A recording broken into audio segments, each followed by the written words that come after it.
আমরা এরকম অনেক পেয়েছি। ১৮ বছর, ২১ বছর পর তিনি কনসিভ হয়েছেন। একজন তার বয়স ১৮ বছর বয়সে হয়তো তার বিয়ে হয়েছিল। ঠিক ২১ বছর বয়সে তিনি কনসিভ করেছেন।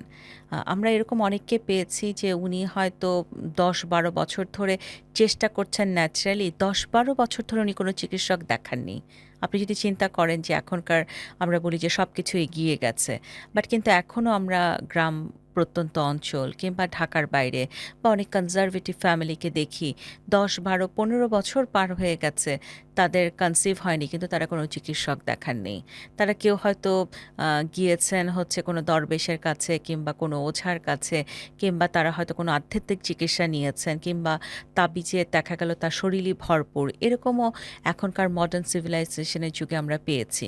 তখন সেই সবগুলো তাবিজকে কেটে আলাদা করে তারপরে আমাদের মতো অথেন্টিক ওয়েতে আমরা দেখা গেছে ট্রিটমেন্ট শুরু করেছি এবং তারা কিন্তু ১-২ বছর পরে অনেকেই কনসিভ করেছেন। এখানেও কিন্তু একই কথা চলে আসে সঠিক সময়ে সঠিক চিকিৎসা। এটা নেওয়ার জন্য কিন্তু আমি বলব যে পরিবারকেও এগিয়ে আসা খুব গুরুত্বপূর্ণ। আমাদের সমাজ অনেক এগিয়েছে। আগে শুধু দেখতাম যে সেই নারী একা চিকিৎসা নিতে আসতো কিংবা তাকে তার ভাই বা তার মা অ্যাকম্পানি করত। কিন্তু আমি এখন খুব হ্যাপি হই যে পরিবারে দেখি যে তার স্বামী বা হাসব্যান্ড তাকে নিয়ে আসছেন। আরও হ্যাপি হই যখন শ্বশুর-শাশুড়ি তাকে অ্যাকম্পানি করেন।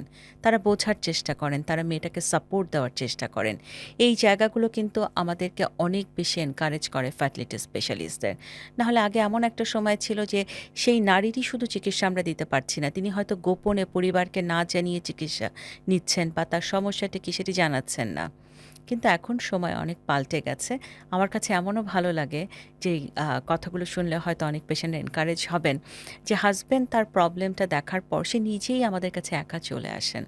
যে আমি আমার ওয়াইফকে হয়তো বোঝাতে পারব না বা কষ্ট দিতে চাই না। আমার একটা সমাধানের কি পথ আছে? একটু চিকিৎসা দিয়ে আমাকে ঠিক করা যায় কিনা সেই জায়গাটি দেখুন।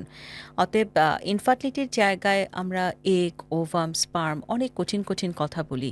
আমরা IUI, ICSI, IVF অনেক কঠিন কথা বলি। বাট হাসব্যান্ড ওয়াইফের সিঙ্ক্রোনাইজেশন রিলেশনশিপের এটাও কিন্তু ইনফার্টিলিটি ট্রিটমেন্টের অনেক বড় একটা জায়গা। হাসব্যান্ড ওয়াইফ ঠিকভাবে ঠিক সময় থাকতে পারছেন কিনা, সময় দিচ্ছে পারছেন কিনা, সেক্সুয়াল পারফরম্যান্স এর জায়গায় তাদের কোনো ডিফিকাল্টি হচ্ছে কিনা, এই জায়গাগুলোতেও কিছু সেনসিটিভ প্রশ্ন থেকে যায় যেটি হয়তো মনে হবে যে করার প্রয়োজন ছিল কিনা। কিন্তু এই প্রশ্নগুলোর উত্তরও কিন্তু অনেক সময় ইনফার্টিলিটির কারণ খুঁজতে আমাদেরকে সহায়তা করে।